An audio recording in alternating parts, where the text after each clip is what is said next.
सनातन की सेवा दे रहे हैं और धर्म को बचाने के लिए हर प्रयास में जुटे हुए हैं।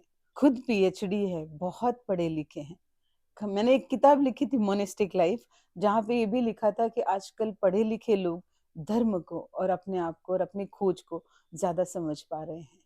बहुत पढ़े लिखे संत सनातन धर्म के लिए समर्पित भी है और मानव सेवा में निरंतर कार्यरत है। अखिल भारतीय अखाड़ा परिषद के अध्यक्ष महंत रविंद्रपुरी जी महाराज, जो बेबाक बोलने के लिए तो जाने ही जाते हैं, लेकिन धर्म प्रचार में आपको हर जगह नजर आएंगे। आज उनसे ही कुछ गुफ्तगू करते हैं और धर्म को और सनातन को और अखाड़ों को समझने की कोशिश करते हैं। महाराज जी प्रणाम। बहुत बहुत आशीर्वाद, साधुवाद। मुझे ये पूछना है कि कितने अखाड़े वैध होते हैं, लाइक मान्यता प्राप्त अखाड़े? बिल्कुल, आपने देखा होगा इस समय जहाँ भी आप जाएंगे लोगों ने अखाड़े बना रखे हैं। लेकिन भारत में हमारे 13 अखाड़े हैं।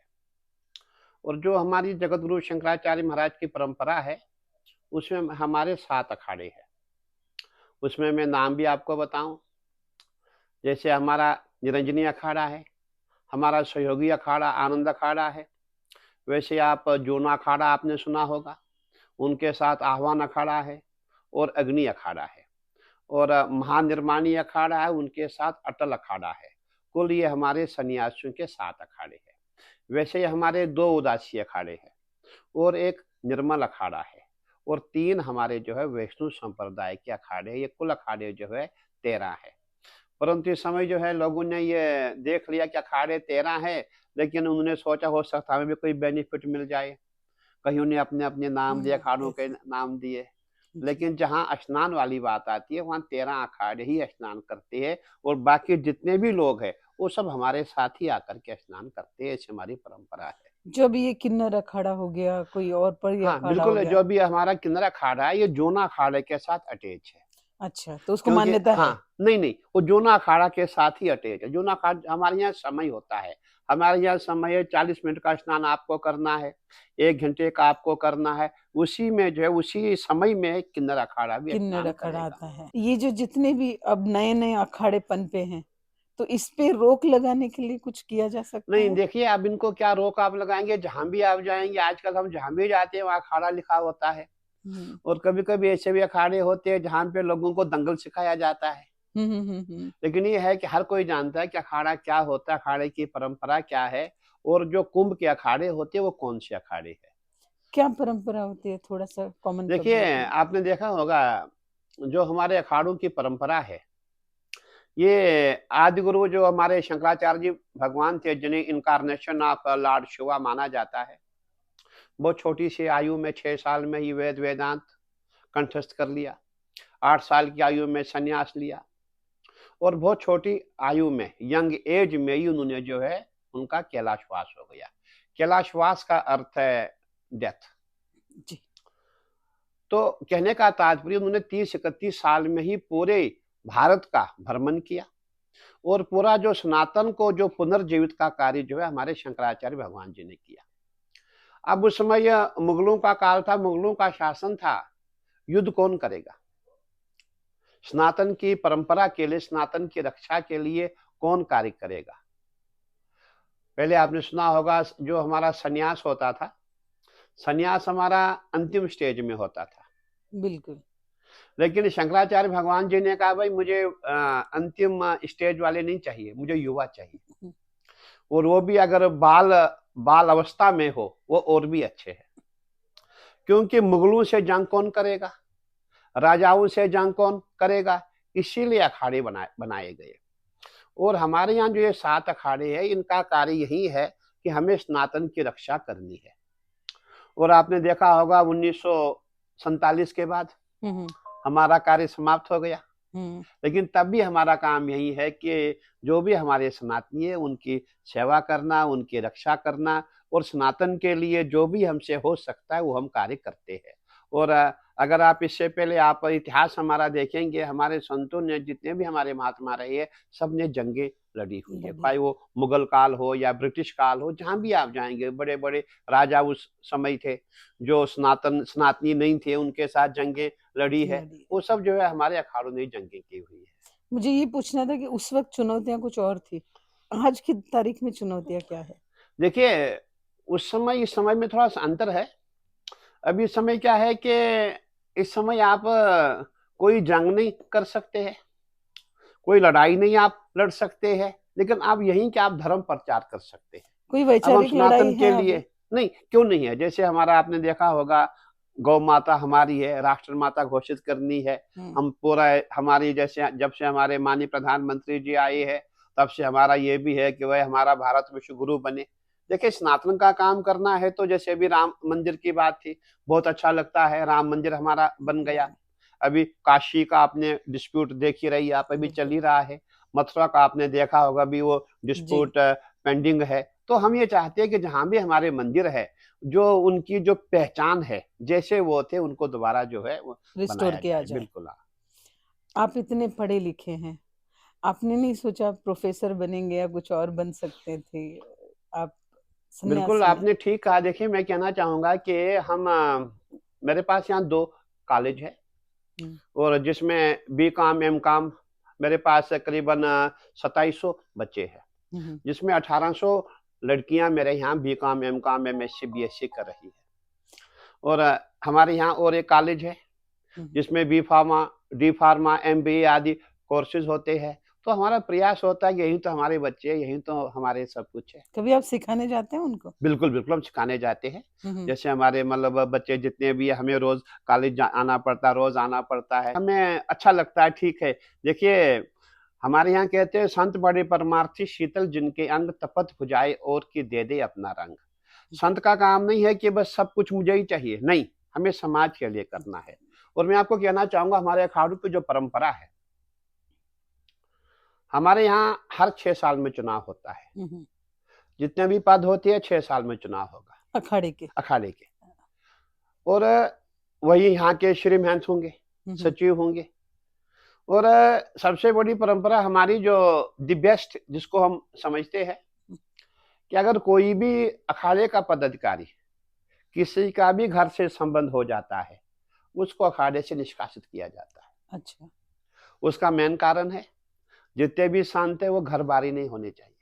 जो संसारी नहीं हमारी होना चाहिए। संस्था है, अगर माँ भी आना शुरू किया, भाई ने भी आना शुरू किया, रिश्तेदार भी, घर वाले बोलेंगे हमारा तो बेटा बहुत बड़ा मेहनत हो गया है, बहुत बड़ा पद इसके पास है, बहुत पैसा इसके पास है, धन है, वैभव है, तो घर में कितने कार्य है, शादी है, कई चीजें हैं। हो जाती तो हाँ। कहने का तात्पर्य, जो अखाड़े की जो संस्था का पूरा धन कहाँ जाएगा? घर में जाएगा। अगर धन यहाँ से घर में जाना शुरू हो गया, और यहाँ कहीं पदाधिकारी है, सबके घर वाले आएंगे, सही। संस्था समाप्त हो जाएगी। इसीलिए हमारे यहाँ परंपरा बनाई गई है कि जितने भी हमारे पदाधिकारी है, जिनके हाथ में मतलब संस्था है, जो संस्था के प्रमुख है, अगर उनका घर से संबंध होगा तो उनको अखाड़े से निष्कासित किया जाएगा, उसको बिल्कुल पद से पदमुक्त मुक्त किया किया जाएगा। जाएगा। ये परंपरा हमारी है। तो ये जो नियमावली है, ये हर सन्यासी के लिए है कि नहीं, पिंडदान ये के हर बाद? जितने भी हमारे अखाड़े हैं, सब में ऐसी ही परंपरा है। देखिए, खायो अखाड़े हो, आपने देखा होगा, हमारे मुख्यमंत्री योगी जी है, आपने देखा होगा। कभी भी आप देखना कि गूगल में जाके देखना, यूट्यूब में देखना, उनका घर वही पुराना बना बना हुआ है, पुराना है। नया नहीं बनाया। और जब योगी जी को पूछा गया है कि आप एक सीएम है, आप एमपी भी रही थे, बड़े मठाधीश है, आपने घर में क्यों नहीं काम किया? आपकी जो माताजी गरीब है, आपकी बहनें गरीब है। योगी जी ने बहुत अच्छी बात बताई। उन्होंने कहा, भाई मेरी एक बहन नहीं है, मेरी लाखों बहनें हैं जो गरीब है। जी। तो कहने का तात्पर्य, हमारी परंपरा है, जितने भी संत महात्मा होते हैं उनको घर से संबंध नहीं होना चाहिए। अगर घर से संबंध हो गया, फिर उसको हम संत नहीं मानते। अभी जो संत हैं, अभी जो प्रयागराज में बहुत विवाद हुए थे, तो ये विवाद को आप कैसे देखते हैं? देखिए, हमारा मानना है कि थोड़ा सा चूक भी हुई है। हुँ, हुँ, चूक ये हुई है कि जो हमारे छोटे बच्चों को, हुँ, जो हमारे ब्राह्मण बच्चे हैं, हुँ, देखिए, सनातन के प्रहरी तो वही है, जिसके पास शिखा है, जिसके पास सूत्र है। उनको मारना उचित नहीं था, और ऐसा मारा गया, उनको शिखा से पकड़ के मारा, बहुत बुरा लगा। ये उनका अपमान, ये सनातन का अपमान है। और जहाँ तक शंकराचार्य जी वाली बात है, वो तो पॉलिटिकल व्यक्ति है, क्योंकि उनको हम जानते हैं, बहुत दिनों से जानते हैं, बहुत सालों से हम जानते हैं। उन्होंने कभी किसी पार्टी को एप्रिशिएट नहीं किया, एप्रिशिएट किया कांग्रेस को किया। और मैं ये समझता हूँ, वो बेसिकली कांग्रेस के बड़े सपोर्टर हैं। ख्वाही वो हूँ, ख्वाही उनके गुरुजी रहे हूँ, तो वो मतलब उनको ज़्यादा सपोर्ट करते हैं। और जब हम किसी को कंटिन्यू हम गालियाँ देते जाएँगे, तो वो फिर हमें कहाँ वो भी कुछ न कुछ वो तो रिस्पेक्ट करेगा खो ही, देते हैं। उसको रिगार्ड नहीं मिलेगा। वो मोदी जी को भी गाली देंगे, योगी जी को देंगे, जितने सीएम हैं सबको देंगे, पूरे सनातनियों को देंगे, फिर मैं समझता हूँ फिर कोई उनको रिगार्ड नहीं देगा। तो उस समय भी उनको ये चाहिए था कि जब हम भी कहीं स्नान में जाते हैं, हमारा प्रोटोकॉल होता है, हमें उस समय जो है डीएम को फ़ोन करना चाहिए था, भई हम स्नान के लिए जा रहे, तब वो अपना समय देते। लेकिन वो बिना समय के ही वो जो है अपना जुलूस लेकर के चल दिए। मैं कहना चाहूँगा, हमारे यहाँ अभी आपको 2025 का महाकुंभ याद होगा? हुँ। वही दिन था, मौनी अमावस का दिन था, 2025 की बात है। उस समय करोड़ों की संख्या में श्रद्धालु प्रयागराज पहुँचता है और 4 बजे सुबह हमारा स्नान का समय था और 4 बजे इतनी भीड़ प्रयागराज में थी कि आप देखते ही दंग रह जाते। अब अगर हमारा जुलूस निकलता है, बहुत भगदड़ हो जाती। बिल्कुल। उस समय मैंने निर्णय लिया कि भाई हम स्नान नहीं करेंगे। 4 बजे मैं खड़ा हो गया, मैंने अपना जुलूस रोका और हमने ये कहा है कि जब तक न श्रद्धालु को स्नान हो जाएगा, उसके पश्चात ही हम स्नान करेंगे। तो कहने का तात्पर्य कि हम ही स्नान करेंगे, बाकी नहीं करेंगे, ये उचित नहीं है। मैंने ये कहा था इनका स्नान हो गया, इनके स्नान में ही हमारा स्नान है। बिल्कुल। तो कुछ हमें भी कुछ नरम होना चाहिए। जो महाराज श्री हमारे हैं देखिए वो बड़े पीठ पे बैठे हुए शंकराचार्य हैं, लेकिन थोड़ा-सा वो सॉफ्ट नहीं है। हाँ, वो जो भी उनके मुँह में आए बोलना उचित भी नहीं है। जो तो आजकल संत हैं, जो पॉलिटिकल पार्टीज़ लाइक कोई बीजेपी को सपोर्ट करता है, कोई कांग्रेस को कर रहा है, कोई किसी और पार्टी को, तो इसको कहाँ तक आप उचित देखते देखिए हैं? हमारे यहाँ कई संत ऐसे भी हैं जिनको सनातन पे विश्वास नहीं है, सत्ता पे विश्वास है। ऐसा भी हमने देखा है।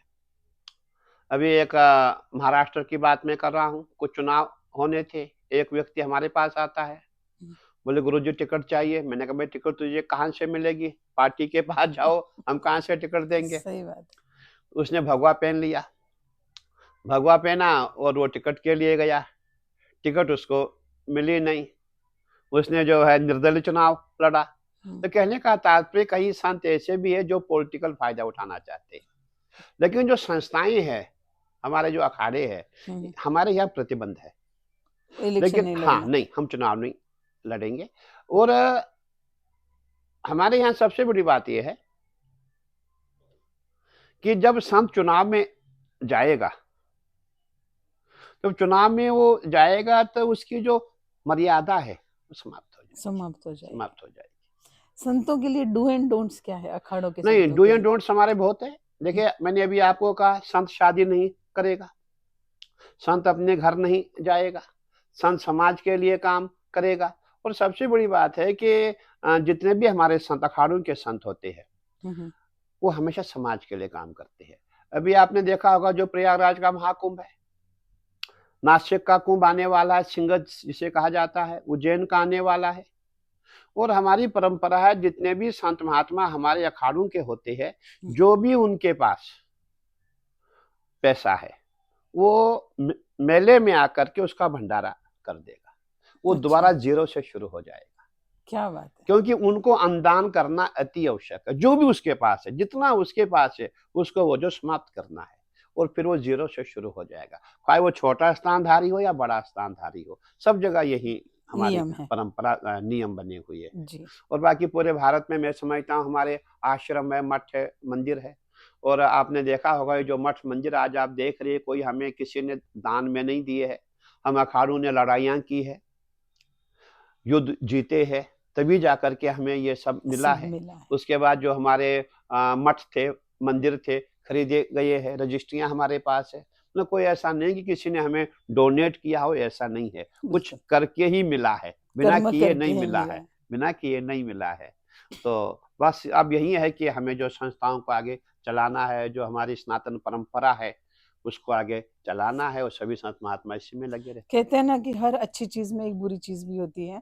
उत्तराखंड में ही एक ऑपरेशन कालनेमी चला था और बहुत से नकली साधु पकड़े गए थे, तो और आगे ये कॉलोनी में इस परंपरा में और कुछ व्यत्यय न डाले, इसके लिए हम और क्या कर सकते हैं? बिल्कुल, अभी हमने यही घोषणा नासिक में भी की है कि जो भी संत महात्मा होगा, कोई भी होगा, खाली संतों की बात नहीं है, और कॉलोनी एक समाज में नहीं है, जितने भी समाज है, कोई भी क्षेत्र हो, कोई भी फील्ड हो, कॉलोनी आपको वहां मिलेंगे। बिल्कुल। और जब हमने यहाँ हरिद्वार में देखा, पिछले साल की बात है, 2025 की बात है, सावन के महीने में ये शुरुआत हुई थी। मैं समझता हूं तब से लेके अब तक करीबन 500-600 कॉलोनी पकड़े गए, और उसमें कोई फरीद है, कोई रशीद है, कोई कुछ है, जितने भी वो गैर हिंदू थे।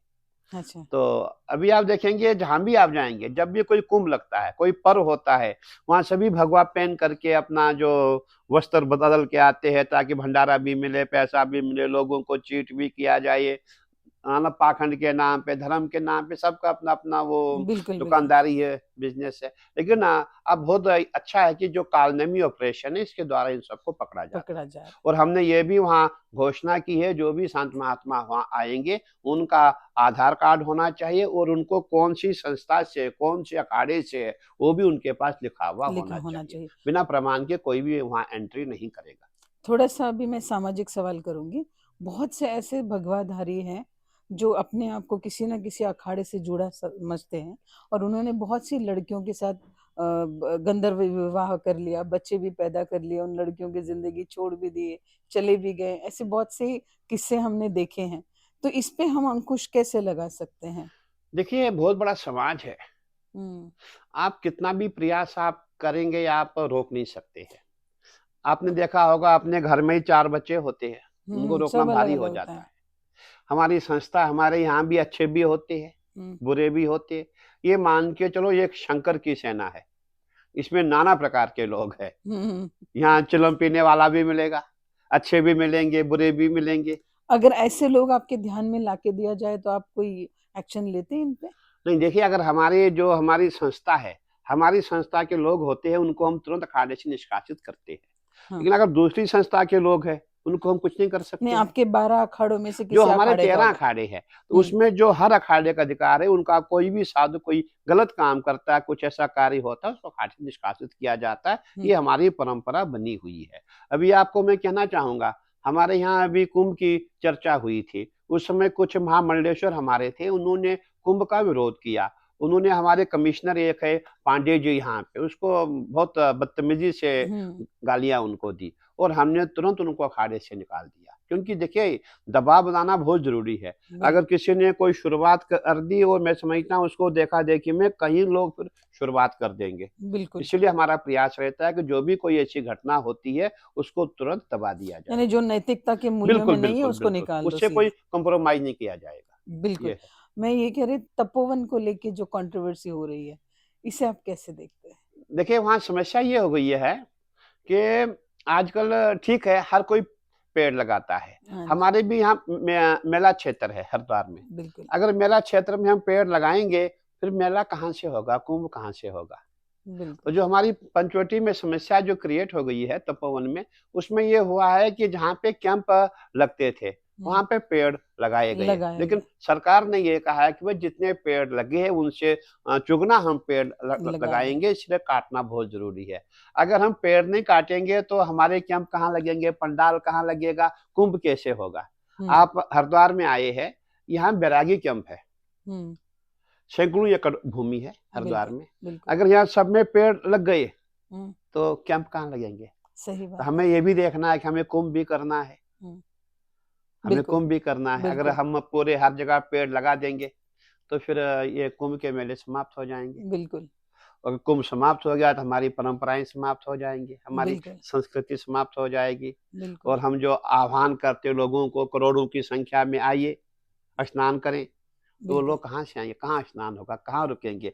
और सबसे बड़ी बात यह है, जब हमारा प्रयागराज का जो महाकुंभ था, उस समय हमने प्रयास किया था कि गैर हिंदू को जो है एंट्री ना दी जाए। बिल्कुल।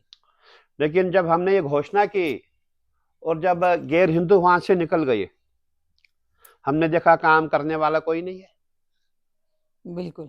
काम करने वाला कोई नहीं है। हम्म, तो कहीं-कहीं जो निर्णय हम जल्दबाजी में करते हैं वो गलत भी थोड़ा हो सा जाते गलत हैं, भी गलत हो भी हो जाता है। जाते हैं। क्योंकि काम करने वाले आपको जहाँ भी आप जाएँगे पूरे मुसलमान ही मिलेंगे, पूरे गैर हिंदू ही मिलेंगे। बिल्कुल। हमारे हाँ, मुंबई में तो तो गणपति बनाने वाले भी, यहाँ दुर्गा बनाने वाले हरिद्वार भी। में आपने यहाँ कावड़ मेला देखा होगा, हाँ अभी भी जी। चल रहा है। यहाँ जो भी वो जो हमारा वो जिसमें वो जल रखते हैं, जी। कावड़ जो होती है, कावड़। वो कौन बनाते हैं? मुसलमान बनाते हैं। जी। तो तो आपको नहीं लगता ये लोग भी सनातन की सेवा दे ही रहे हैं? नहीं, सनातन की सेवा पहले से ही देते आए हैं, लेकिन अब कुछ सालों में ऐसा हुआ है कि ये सनातन के विरोधी हो गए हैं। तकलीफ कहाँ होती है? जब हमारे खाने में थूकते हैं। तकलीफ तब होती है जब हमारे पेशाब में हमारे खाने में पेशाब करते हैं। लौ जहाद लेण जहाद, हमें दिक्कत किससे? बाकी हमें कोई दिक्कत इनसे थी नहीं। अभी मेरी खेती यहाँ पे करीबन 50 बीघा खेती है। मैं 1 महीने बाद वहाँ गया, वहाँ देखा मैंने, वहाँ मज़ार बना दिया इन्होंने। जब मैं वहाँ मैंने तोड़ा वो मज़ार, वहाँ देखा ईंटें बिछा रखी है, चादर ऊपर से लगा रखी है। ये अच्छी बात नहीं है। और बिल्कुल। हमने पहाड़ में देखा है, जब हम मज़ार तोड़ने जाते हैं तो हमें उसमें मुसलमान सामना बहुत कम करते हैं। हमारे हिंदू भाई ही परेशान हो जाते हैं। बिल्कुल। वो मज़ार तोड़ने नहीं देंगे। बोले नहीं जी हम इसको मानते हैं। तो अच्छा, कहने का तात्पर्य हमारे जो विरोधी है हिंदू हिंदू ज्यादा हिंदू मानते हैं। ज़्यादा मानते हैं। अच्छा। हिंदू ज़्यादा मानते हैं। और इनका जो पैसा, इनकी जो इनकम है हिंदू से ही तो होती है। मुसलमान कहाँ पैसा देता है? मुसलमान मज़ार में कहाँ पैसा चढ़ाता है? उनको मान्यता ही नहीं है। उनको नहीं, वो है ही नहीं उनके पास, वो देते ही नहीं इस चीज़ के लिए। ओके। हिंदू जाएगा, हिंदू माताएँ बहनें जाएँगी, वो अपना पैसा चढ़ाएँगी, वापस आ जाएँगी। बिल्कुल। और सबसे बड़ी बात हमें ये अच्छा लगा, हमारे जितने भी हिंदू आपने देखे होंगे, हम्म, जितने हमारे मंत्री रहे, प्रधानमंत्री भी हमारे अजमेर जाते थे। बिल्कुल। लेकिन हमारे जो इस समय हमारे प्रधानमंत्री हैं, पहली बार हमने देखा 2021 की बात है, कोरोना काल था। करीबन 250 संत अयोध्या में बुलाए गए थे। बिल्कुल। मैं भी उसमें था। जब हम वहां पहुंचे मंदिर में, हमने देखा जब प्रधानमंत्री जी आए, भगवान राम लला के सामने नतमस्तक हो गए। हम्म, हम सब रोने लग गए हम्म, कि हमने पहली बार भारत में हिंदू प्रधानमंत्री देखा जो भगवान के सामने नतमस्तक है। आज तक हमने किसी प्रधानमंत्री को भगवान के सामने झुकते नहीं देखा। लेकिन हमारे प्रधानमंत्री तो चर्च भी जाते हैं और मजार में भी जाते हैं। देखिए, अब कुछ समस्याएं ऐसी भी होती है कि हमें सबको जो है बैलेंस रखना लेके है, सबका साथ सबको सबका लेकर के विकास। चलना है, हम्म। सबका साथ सबका विकास। लेकिन है वैसे हमारे प्रधानमंत्री जी कट्टर हिंदुत्ववादी है ही, इसको आप नकार नहीं सकते। हिंदू राष्ट्र को लेके क्या संकल्पना है आपकी? देखिए, हिंदू राष्ट्र तो अभी समय लगेगा, इतना जल्दी हो नहीं सकता। आप इट विल अभी टेक टाइम। भारत को हिंदू राष्ट्र नहीं नहीं देखो, मानते? हिंदू राष्ट्र तो है ही, हम तो है ही सब हिंदू। हमारे जो गैर हिंदू भी तो हिंदू ही थे। हम्म, हमारे गैर हिंदू भी तो हिंदू से ही आए हुए हैं। हम्म। बस यही है कि जो हमारा आपस का जो विवाद इस समय है, जब तक में जो जाति का भेदभाव समाप्त हो जाएगा, तब तक बहुत मुश्किल हिंदू हो राष्ट्र जाएगा। मुश्किल हम है। बट गए हैं, अख- जब हम सब एक है ही नहीं तो। अखाड़े के प्रमुख किसी भी जाति के हो सकते हैं? बिल्कुल बिल्कुल बिल्कुल, हमारे यहाँ जाति का भेदभाव कुछ नहीं है। नहीं है। नहीं नहीं, हमारे यहाँ जो एक गुलाम नबी को हमने गुलाब नाथ बनाया है, ऐसी बात नहीं। हाँ, क्या बात बिल्कुल। है। हमारे यहाँ ऐसा नहीं। हमारे यहाँ मुझे याद है 2019 की बात है। हम्म, हमारा प्रयागराज का महाकुंभ था, कुंभ था। तो हमारे उस समय जो हमारे गृह मंत्री जी है अमित भाई, हम्म। उनका विजन है सबको एक करने सबका का, एक। एकीकरण करना है उनको। हम बैठे थे, अमित भाई उस समय भारतीय जनता पार्टी के अध्यक्ष थे। उन्होंने कहा देखिए आप लोग जो है सब जितने भी है ब्राह्मण ठाकुर और वैश्य सभी जो है बड़े बड़े संत बनते हो, आप छोटी जाति को नहीं लेके चलते हो। मैंने कहा अमित भाई ऐसी बात नहीं है, हम सबको संत बनाते हैं। लेकिन अमित भाई ने हमें कहा भाई संत तो आप बनाते हो महाराज, लेकिन आप पद उनको नहीं देते। हम्म, ने कहा ये बात आपने सही बताई, पद उनको नहीं हम देते हैं। और अमित भाई के कहने से आज हमने SC ST OBC जितने भी समाज है सबसे जगत गुरु बनाए, महामंडलेश्वर बनाए, क्या बड़े बात। बड़े पद उनको हमने दिए और हमने जाति का भेदभाव समाप्त किया। ये विजन में समझता हूँ, ये अमित भाई का विजन है। आगे आपका क्या प्रयास रहेगा? देखिए अब समय है, हमारा प्रयास यही है। अभी हमारे हरिद्वार का कुंभ 2027 में आने वाला है। उसके पश्चात हमारा जो है नासिक का कुंभ होगा, उज्जैन का कुंभ होगा। अभी तो यही हम आह्वान करते आओ कुंभ करें, बिल्कुल। हरिद्वार में कुंभ करें, नासिक में कुंभ करें, उज्जैन में कुंभ करें। ज्ञात अज्ञात में जो हमसे पाप हुई है उसका प्रायश्चित भी हो जाएगा। देखिए हमारा मानना है कि अगर हम सनातन की जो परंपराएं हैं, जो हमारे वेदांत है, जो हमारे पुराण है, उनका स्वाध्याय अगर हम करते हैं तो करप्शन समाप्त हो जाएगा। ये जो बलात्कार हो रहा है, ये जितना पाप हो रहा है, पापाचार समाप्त हो जाएगा। समाप्त हो जाएगा। अब गरुड़ पुराण में दिया हुआ है, अगर आपने ये पाप किया आपको ये दंड मिलेगा, आपने ऐसा किया आपको ऐसा ये होगा। सही बात है। लेकिन अब हमारी समस्या है, हमारे पूरे जितने भी ब्राह्मण समाज है उनके कारण पूरा ये गरुड़ पुराण का पाठ ही बंद हो चुका है। बिल्कुल। कोई भी ब्राह्मण जो है अब जब भी कोई एक्सपायर होता है, कोई कैलाशवास होता है, अब 10 दिन या 12 दिन नहीं जाते हैं, वो चौथे दिन ही वे समाप्त कर देंगे, कर्मकांड चौथे खत्म दिन में कर। उसको तर्पण कर देंगे, हो गया जी काम खत्म। तो इसीलिए हमें जो है अपने जो उपनिषद है, जो पुराण बने उनको स्वाध्याय करना बहुत जरूरी है। लेकिन अब इस समय जो है जितने भी ब्राह्मण है सभी जागरूक हो चुके हैं, सभी क्या पाप है क्या पुण्य है मैं जी समझता हूँ। जी जी। अभी सबका प्रयास है कि हम आगे चल के अच्छे भारत का निर्माण हम करें, और ये तभी हो सकता है जब सरकार भी अच्छी हो। क्या अखाड़े में स्त्री सन्यासी भी है? देखिए आपने ठीक कहा, इससे पूर्व में हमारी परंपराएं नहीं थी। करीबन 40 साल पहले स्त्री को भी संन्यास संन्यास। दिया गया। लेकिन हमारा प्रयास रहता है कि जो हमारा अखाड़ा है, जितने भी अखाड़े हैं, हमारे अखाड़ों में स्त्रियों के लिए अलग माईवाड़ा होता है। ओके। वो संतों के साथ नहीं रह सकती, अच्छा। वो संतों के साथ नहीं रह संत सकती। अलग होंगे, वो संत अलग होंगे। अलग होंगे, वो अलग होंगे। लेकिन वो माईवाड़ा जरूरी है। लेकिन वो संन्यास ले संन्यास, सकते। हाँ संन्यास तो बोल लेंगी, हम्म। बहुत है हमारे महामंडलेश्वर बड़े बड़े पदों कभी पे है। अखाड़ा परिषद की प्रमुख महिला भी हो सकती है?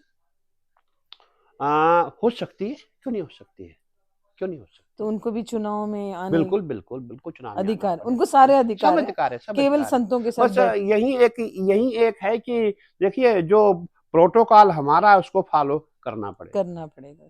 और क्या प्रोटोकॉल है? जैसे घर नहीं जाना है, भाई बंधुओं से नहीं मिलना है, ये बिल्कुल। सब चीजें हैं। हमने पूरा जीवन हमें अखाड़े को निछावर करना है। जो ये कार्य करेगा वो स्वतः आगे आ जाएगा। मुझे एक सवाल करना। अभी वेस्ट बंगाल में ये चल रहा है, कुंभ चल रहा है हुबली में, तो वो पहल आप कैसे देखते हैं? नहीं, मैं समझता हूँ कुंभ मतलब इस समय जो है केरल में भी एक कुंभ किया गया है। हाँ जी। एक गोगो कुंभ का नाम कुछ दिया गया है। हाँ जी। बंगाल में भी हो रहा है। कुंभ हर जगह हो जाए। देखिए हमारा प्रयास है हम सब संतों को इकट्ठा करें, सभी सनातनी एक हो जाएंगे। और वेस्ट बंगाल की बात आप कर रहे हैं, वहां आप देख रहे हैं कि वहां की स्थिति ठीक नहीं, और हमने देखा है इसी बात बोलनी भी नहीं चाहिए। वहां भी जो हमारे हिंदू भाई है उनका भी रंग रूप मुसलमान जैसा हो गया है, वो भी वही धाड़ी रखते हैं। वहां पहचान में नहीं कौन हिंदू है कौन मुसलमान है, न कोई शिखा है न कोई सूत्र है। तो हमारा प्रयास है हमारे लोग वहां जाएं, सनातनी वहां पे जाएं, और जो हमारा सनातन का जो प्रोटोकॉल उसको फॉलो करें, बहुत अच्छा रहेगा।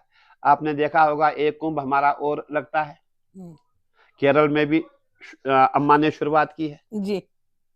वेस्ट और हमारा एक और छत्तीसगढ़ में भी कुंभ लगता है, राजीव कुंभ के नाम से उसको बोला जाता है। बिल्कुल तो अच्छी बात है। लेकिन मेन कुंभ तो 4 ही है, जो मुख्य जो है 4 ही कुंभ है। उसमें से हरिद्वार का कुंभ गंगा किनारे लगता है जी। प्रयागराज का कुंभ गंगा यमुना सरस्वती का जो नोज है उसी पे लगता है, त्रिवेणी पे। फिर आप जाएंगे छिपरा में, उज्जैन में, हाँ जी। वो छिपरा किनारे लगता है जी। और एक कुंभ आपका गोदावरी में लगता है जी। तो मुख्य कुंभ तो यही है। हाँ। और बाकी कुंभ जो है वो इसीलिए किए जा रहे हैं कि हमें सब जो हिंदू भाई है सबको एक करना है।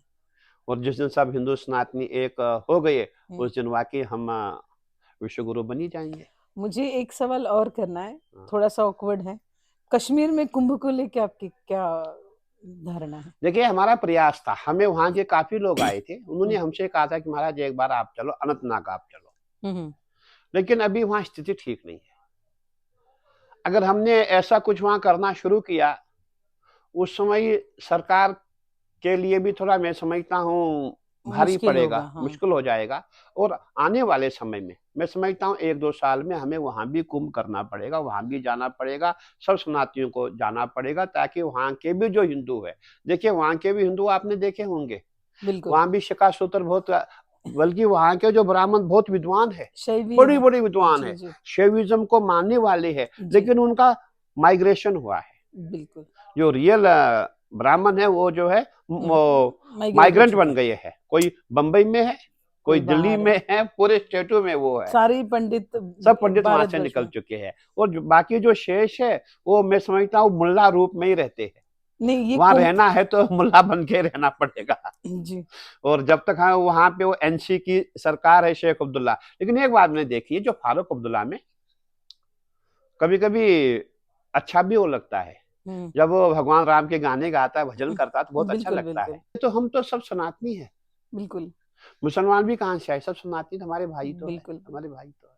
बिल्कुल। तो कहने का तात्पर्य है कि हम पूरे भारत में एक बार पूरा सनातन का एक और प्रचार-प्रसार करेंगे। एक घर महाकुंभ वापसी हो भी हो जाए। रही है, एक महाकुंभ हो जाएगा।